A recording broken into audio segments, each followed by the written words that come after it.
नमस्कार दोस्तों, स्वागत है आप सभी का आपके अपने यूट्यूब चैनल जीके जीएस के भंडारा पर। साथियों, आज के इस वीडियो में आरपीएफ कांस्टेबल और आरपीएफ एसआई में पूछे जाने वाले जीके जीएस के अति महत्वपूर्ण 50 प्रश्नों का प्रैक्टिस सेट लेकर के आए हूं, जो आपके एग्जाम के लिए सबसे ज़्यादा महत्वपूर्ण। तो साथियों, आज के इस प्रैक्टिस सेट को आप लोगों को पूरा करना है और प्रैक्टिस सेट को पूरा करने के बाद आपको अपना स्कोर है वो ईमानदारी के साथ है कमेंट बॉक्स में शेयर करना है और बताना है कि आज के इस प्रैक्टिस सेट में आप लोगों ने कितने प्रश्न सही किए और ये प्रैक्टिस सेट आपको कैसा लगा। अगर आपको ये प्रैक्टिस सेट पसंद आए तो वीडियो को आप एक बार लाइक कर देना। चैनल को आप लोगों ने अभी तक सब्सक्राइब नहीं कर रखा होगा तो चैनल को आप लोग ज़रूर सब्सक्राइब कर लीजिएगा और इस वीडियो को आप अपने सभी मित्रों के पास ज़्यादा से ज़्यादा शेयर करना। तो पहला प्रश्न है आपके सामने, गंगा का उल्लेख किस वेद में एक बार किया गया है? तो किस वेद में किया गया है? तो ऋग्वेद में गंगा का उल्लेख है वो एक बार किया गया है। एक का ए ऑप्शन देने वाले सभी लोगों का ये राइट आंसर है हो जाएगा। प्रश्न संख्या 2 है आपके सामने कि भारत छोड़ो आंदोलन के समय कांग्रेस के अध्यक्ष कौन थे? तो कौन थे? तो उस समय जो कांग्रेस के अध्यक्ष थे वो थे मौलाना अबुल कलाम आज़ाद। तो 2 का सी ऑप्शन देने वाले सभी लोगों का ये राइट आंसर हो जाएगा। प्रश्न संख्या 3 है आपके सामने कि आत्मसम्मान आंदोलन के जनक कौन हैं? तो कौन है? तो आत्मसम्मान आंदोलन के जो जनक हैं वो हैं रामास्वामी नायकर। तो 3 का बी ऑप्शन देने वाले सभी लोगों का ये राइट आंसर है हो जाएगा। चौथा प्रश्न है आपके सामने कि पिंडारियों के उन्मूलन का श्रेय किन्हें जाता है? तो किसको जाता है? तो ये श्रेय जाता है लॉर्ड हैंगिस्टन्स को। तो 4 का ई ऑप्शन देने वाले सभी लोगों का ये राइट आंसर हो जाएगा। पांचवा प्रश्न है आपके सामने कि भक्ति आंदोलन के जन्मदाता कौन थे? तो कौन थे? तो भक्ति आंदोलन के जो जन्मदाता थे वो थे रामानुजाचार्य। 5 का बी ऑप्शन देने वाले सभी लोगों का ये राइट आंसर हो जाएगा। छठवां प्रश्न है आपके सामने कि भारत की सबसे ज़्यादा सीमा किस देश में लगी है? तो किस देश के साथ है भारत की सबसे ज़्यादा सीमा है? तो ये है बांग्लादेश के साथ है। तो छठवां का डी ऑप्शन देने वाले सभी लोगों का राइट आंसर हो जाएगा। प्रश्न संख्या 7 है आपके सामने कि निकोबार की सबसे ऊंची चोटी कौन है? तो कौन सी है? तो निकोबार की जो सबसे ऊंची चोटी है वो है माउंट धूलियर है। 7 का सी ऑप्शन देने वाले सभी लोगों का ये राइट आंसर हो जाएगा। आठवां प्रश्न है आपके सामने कि मदुरई किस नदी के किनारे स्थित है? तो कौन सी नदी के तट पर स्थित है मदुरई? तो ये पड़ता है बैगई नदी के तट पर। 8 का ए ऑप्शन देने वाले सभी लोगों का राइट आंसर हो जाएगा। प्रश्न संख्या 9 है आपके सामने कि भारत में काली मिर्च की खेती सर्वाधिक कहाँ होती है? तो कौन से राज्य में होती है? तो केरल राज्य में सबसे ज़्यादा काली मिर्च की खेती होती है। 9 का डी ऑप्शन देने वाले सभी लोगों का ये राइट आंसर हो जाएगा। 10वां प्रश्न है आपके सामने कि भारत में लाल मिर्च की खेती सर्वाधिक कहाँ होती है? तो कहाँ पर होती है? तो भारत में लाल मिर्च की जो खेती है वो सबसे ज़्यादा आंध्र प्रदेश में होती है। 10 का सी ऑप्शन देने वाले सभी लोगों का राइट आंसर हो जाएगा। 11वां प्रश्न है आपके सामने कि दुलहस्ती परियोजना भारत के किस राज्य में स्थित है? तो कौन से राज्य में है ये दुलहस्ती परियोजना? तो ये पड़ती है जम्मू कश्मीर राज्य में। 11 का ए ऑप्शन देने वाले सभी लोगों का राइट आंसर हो जाएगा। 12वां प्रश्न है आपके सामने कि राष्ट्रीय एटलस तथा विषयक मानचित्र संगठन कहाँ स्थित है? तो कहाँ पर है? तो ये स्थित है कोलकाता में। 12 का जितने भी लोग सी ऑप्शन दे रहे हैं उन सब का ये राइट आंसर हो जाएगा। प्रश्न संख्या 13 है आपके सामने कि भारत में वन महोत्सव कब प्रारंभ हुआ? तो कब प्रारंभ हुआ था? तो भारत में जो वन महोत्सव है ये प्रारंभ हुआ था 1952 में। 13 का जितने भी लोग सी ऑप्शन दे रहे हैं उन सब का ये राइट आंसर हो जाएगा। साथियों, अगर आपको ये वीडियो यहाँ तक पसंद आई हो तो प्लीज़ आप लोग वीडियो को एक लाइक कर देना। चैनल को आप लोगों ने अभी तक सब्सक्राइब नहीं किया होगा तो चैनल को आप लोग ज़रूर सब्सक्राइब कर लेना। चलिएगा, तो 14वां प्रश्न है अब आपके सामने कि 10 लाख हाथियों की भूमि के उपनाम से कौन जाना जाता है? तो कौन से देश को जाना जाता है 10 लाख हाथियों की भूमि के उपनाम से? तो ये जाना जाता है लाओस को। तो 14 का ए ऑप्शन देने वाले सभी लोगों का राइट आंसर हो जाएगा। 15वां प्रश्न है आपके सामने कि वेल्थ ऑफ नेशन पुस्तक के लेखक कौन है। तो किसने लिखी है यह पुस्तक है वेल्थ ऑफ नेशन। तो इस पुस्तक को लिखा है एडम स्मिथ ने। 15 का बी ऑप्शन देने वाले सभी लोगों का ये राइट आंसर है हो जाएगा।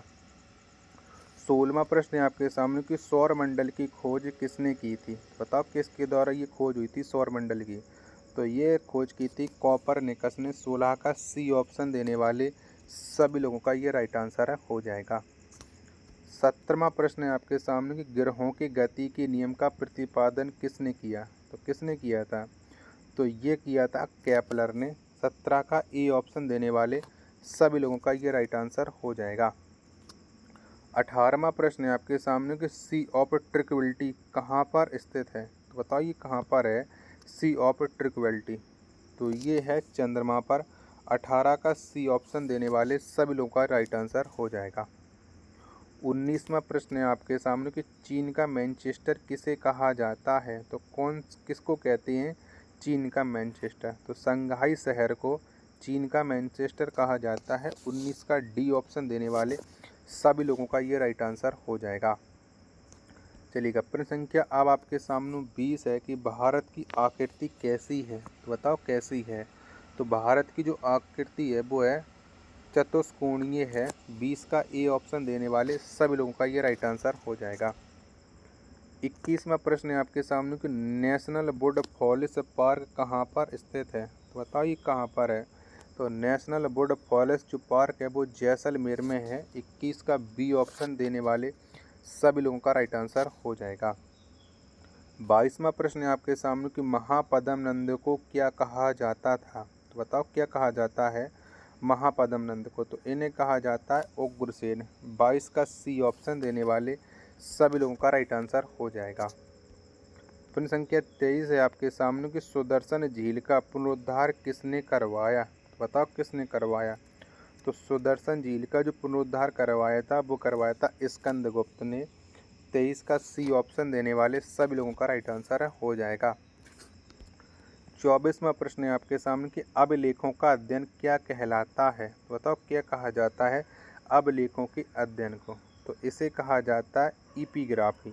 क्या एपिग्राफी। 24 का ए ऑप्शन देने वाले सभी लोगों का राइट आंसर है हो जाएगा। प्रश्न संख्या 25 है आपके सामने कि विश्व का पहला विद्यालय तक्षशिला में कब स्थापित हुआ। तो कब यह स्थापित हुआ था ये आपको बताना। प्रश्न संख्या 25 का राइट आंसर। तो 700 ईस्वी पूर्व में विश्व का पहला विद्यालय वो तक्षशिला में स्थापित हुआ था। 25 का बी ऑप्शन देने वाले सभी लोगों का ये राइट आंसर हो जाएगा। 26वां प्रश्न है आपके सामने कि इंडिया गेट के मध्य अमर जवान ज्योति कब से जल रही है। तो ये कब से जल रही है। तो जो अमर जवान ज्योति है ये इंडिया गेट पर 1971 से अब तक जल रही है। 26 का सी ऑप्शन देने वाले सभी लोगों का राइट आंसर हो जाएगा। प्रश्न संख्या 27 है आपके सामने कि भारत का प्रथम समाचार पत्र का प्रकाशन कब हुआ। तो बताओ कब हुआ था। तो भारत का प्रथम समाचार पत्र इसका जो प्रकाशन हुआ था वो 1780 में हुआ था। 27 का ए ऑप्शन देने वाले सभी लोगों का राइट आंसर हो जाएगा। तो साथियों अगर आपको ये वीडियो यहाँ तक पसंद आई हो तो प्लीज़ आप लोग वीडियो को एक लाइक कर देना। चैनल को आप लोगों ने अभी तक सब्सक्राइब नहीं किया होगा तो चैनल को आप लोग ज़रूर सब्सक्राइब कर लेना और इस वीडियो को आप अपने सभी दोस्तों के पास ज़्यादा से ज़्यादा शेयर करना जिससे वो भी लोग इस प्रैक्टिस सेट को लगाएं और उन लोगों को भी अपनी तैयारी का पता लग पाए। चलिएगा तो अब प्रश्न संख्या 28 से आपके सामने किस अभिनेत्री को वीनस की मूर्ति के नाम से जाना जाता है। तो बताओ किसको जाना जाता है। तो वीनस की मूर्ति के नाम से ये जाना जाता है मधुबाला को। 28 का सी ऑप्शन देने वाले सभी लोगों का राइट आंसर है हो जाएगा। प्रश्न संख्या 29 है आपके सामने कि भारत तथा चीन के बीच पंचशील समझौता पर हस्ताक्षर कब हुआ। तो कब हुआ था। तो ये हस्ताक्षर हुए थे 29 अप्रैल 1954 में भारत तथा चीन के बीच पंचशील समझौता पर। 29 का बी ऑप्शन देने वाले सभी लोगों का ये राइट आंसर है हो जाएगा।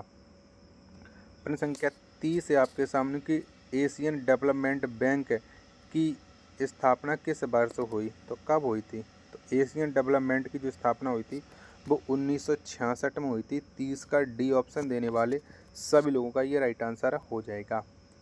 31वां प्रश्न है आपके सामने कि डीएनए जांच केंद्र कहाँ है, तो कहाँ पर है डीएनए जांच केंद्र, तो ये है हैदराबाद में। 31 का जितने भी लोग सी ऑप्शन दे रहे हैं उन सब का ये राइट आंसर हो जाएगा। 32वां प्रश्न है आपके सामने कि बौद्ध धर्म मानने वालों की संख्या सबसे ज़्यादा किस राज्य में है, तो सबसे अधिक किस राज्य में बौद्ध धर्म मानने वालों की, तो ये है महाराष्ट्र राज्य में। 32 का बी ऑप्शन देने वाले सभी लोगों का राइट आंसर हो जाएगा। 33वां प्रश्न है आपके सामने कि लंदन में स्थित इंडिया हाउस की स्थापना किस वर्ष की गई, तो कब हुई थी लंदन में इंडिया हाउस की स्थापना, तो ये स्थापना हुई थी 1905 में। 33 का बी ऑप्शन देने वाले सभी लोगों का राइट आंसर हो जाएगा। 34वां प्रश्न है आपके सामने कि लव म्यूजियम किस देश में है, बताओ कौन से देश में है ये लव म्यूजियम, तो ये पड़ता है फ्रांस देश में।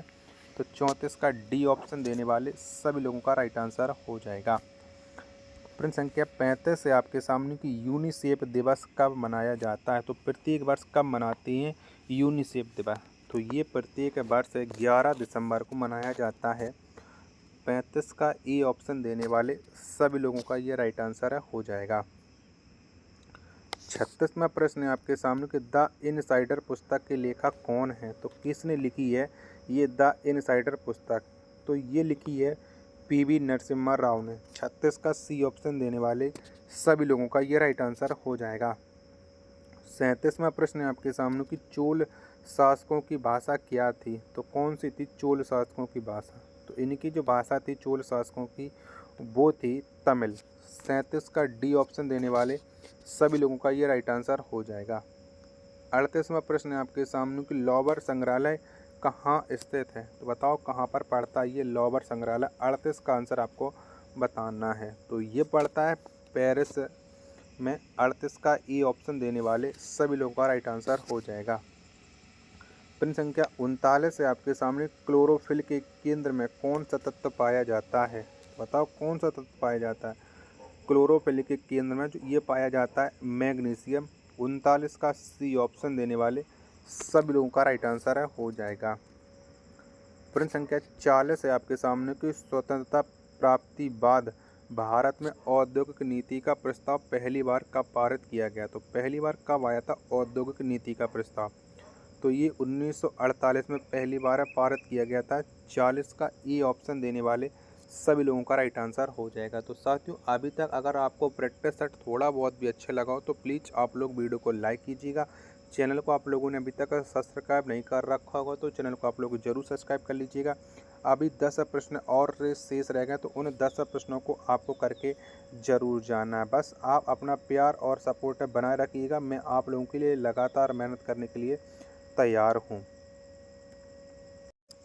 चलिएगा, तो अगला प्रश्न है प्रश्न संख्या पहला कि आयरन पेरोक्साइड का रासायनिक सूत्र क्या होता है, बताओ कौन सा है, तो इसका जो रासायनिक सूत्र है वो है FeS2। एक का जितने भी लोग सी ऑप्शन दे रहे हैं उन सब का ये राइट आंसर हो जाएगा। दूसरा प्रश्न है आपके सामने कि भारत में पहला क्षेत्रीय ग्रामीण बैंक कब खोला गया, तो कब खोला गया था, तो ये खोला गया था 2 अक्टूबर 1975 में। 2 का ए ऑप्शन देने वाले सभी लोगों का राइट आंसर हो जाएगा। तीसरा प्रश्न है आपके सामने कि नीलकंठ महादेव मंदिर किस राज्य में स्थित है, ये तो कौन से राज्य में पड़ता है, तो नीलकंठ महादेव जो मंदिर है ये ऋषिकेश में है और ये उत्तराखंड राज्य में। 3 का डी ऑप्शन देने वाले सभी लोगों का राइट आंसर हो जाएगा। चौथा प्रश्न है आपके सामने कि भूगोल में द्वैतवाद का विकास किस शताब्दी में हुआ था, तो कौन सी शताब्दी में हुआ था द्वैतवाद का विकास, तो ये हुआ था 17वीं शताब्दी में। 4 का सी ऑप्शन देने वाले सभी लोगों का राइट आंसर हो जाएगा। पांचवा प्रश्न है आपके सामने कि मैडम क्यूरी का जन्म कहाँ हुआ था, तो कौन से देश में हुआ था, तो जो मैडम क्यूरी हैं इनका जो जन्म हुआ था वो हुआ था पोलैंड में। 5 का बी ऑप्शन देने वाले सभी लोगों का ये राइट आंसर हो जाएगा। छठवां प्रश्न है आपके सामने कि विजन इंडिया 2020 नामक पुस्तक को किसने लिखा है, तो किसके द्वारा ये पुस्तक लिखी गई है विजन इंडिया 2020, तो इसे लिखा हुआ है डॉक्टर APJ अब्दुल कलाम ने। 6 का ए ऑप्शन देने वाले सभी लोगों का राइट आंसर हो जाएगा। 7वां प्रश्न है आपके सामने कि शिवाजी को राजा की उपाधि किसने दी थी? तो किसके द्वारा दी गई थी? तो ये उपाधि दी गई थी औरंगजेब के द्वारा। 7 का डी ऑप्शन देने वाले सभी लोगों का राइट आंसर हो जाएगा। 8वां प्रश्न है आपके सामने कि हम्पी किस नदी के तट पर स्थित है? तो बताओ कौन सी नदी के तट पर स्थित है हम्पी? तो ये है तुंगभद्रा नदी के तट पर। 8 का सी ऑप्शन देने वाले सभी लोगों का ये राइट आंसर हो जाएगा। 9वां प्रश्न है आपके सामने कथा सरित सागर की रचयिता कौन है? तो कौन से हैं? तो इसके जो रचयिता हैं वो हैं सोमदेव भट्ट। कथा सरित सागर के 9 का डी ऑप्शन देने वाले सभी लोगों का ये राइट आंसर हो जाएगा। 10वां प्रश्न है आपके सामने कि विश्व का सबसे प्राचीन राजतंत्र किस देश का है? तो कौन से देश का है? तो सबसे प्राचीन जो राजतंत्र है वो है जापान का। 10 का ए ऑप्शन देने वाले सभी लोगों का ये राइट आंसर हो जाएगा। तो साथियों, अगर आपको ये वीडियो पसंद आई हो तो वीडियो को आप एक बार लाइक कर देना। चैनल को आप लोगों ने अभी तक सब्सक्राइब नहीं किया होगा तो चैनल को आप लोग ज़रूर सब्सक्राइब कर लेना। फिर मिलते हैं अपने नेक्स्ट वीडियो में, तब तक के लिए धन्यवाद। जय हिंद मेरे प्यारे साथियों।